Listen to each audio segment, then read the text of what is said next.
Ada yang bertanya nih, boleh nggak makan makanan sesajen ya? Nah, saya tidak menjawab boleh atau tidak, tapi kita lihat gini ya, kita kembali kepada Alkitab. Alkitab mengatakan di dalam Matius 12 ayat 3 dan 4, tetapi jawab Yesus kepada mereka, tidakkah kamu baca apa yang dilakukan Daud?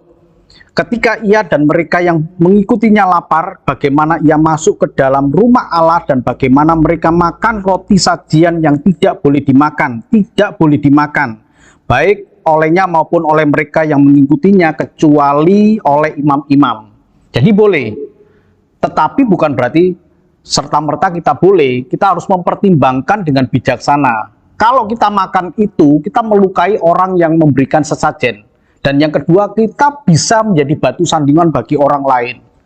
Jadi alangkah baiknya kalau itu memang tidak terpaksa ya jangan kita makan. Bukan berarti tidak boleh, tapi kita harus bijaksana. Seperti yang dikatakan di dalam 1 Timotius 4 ayat yang keempat, itu katakan semua boleh, diciptakan oleh Allah, semua itu baik.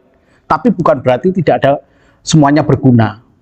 Bisa menjadi batu sandungan, bisa juga kita bisa punya makanan yang lainnya kok. Ya, jadi harus kita pertimbangkan hal itu. Bagaimana kita hidup bijaksana, bukan perkara boleh atau tidak. Walaupun Alkitab berkata boleh, tapi bukan berarti diperbolehkan.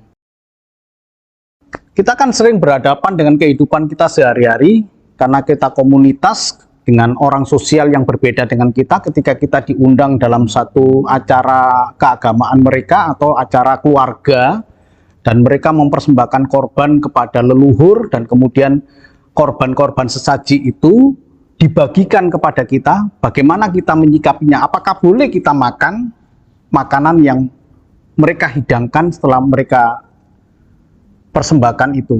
Nah, saudaraku yang dikasihi Tuhan, menjadi orang Kristen harus tetap menjaga damai, sejahtera, sukacita di dalam kehidupan keluarga. Ketika kita berhadapan pada keluarga yang pluralis, harus kita jaga hati mereka. Jangan membuat sak di dalam kehidupan sosialita dengan orang lain. Nah, firman Tuhan berkata demikian. Maka jawabnya, apakah kamu juga tidak dapat memahami? Tidak tahukah kamu bahwa segala sesuatu dari luar yang masuk ke dalam seseorang tidak dapat menajiskan? Karena bukan masuk ke dalam hati tetapi ke dalam perutnya, lalu dibuang ke jamban. Dengan demikian ia menyatakan semua makanan halal.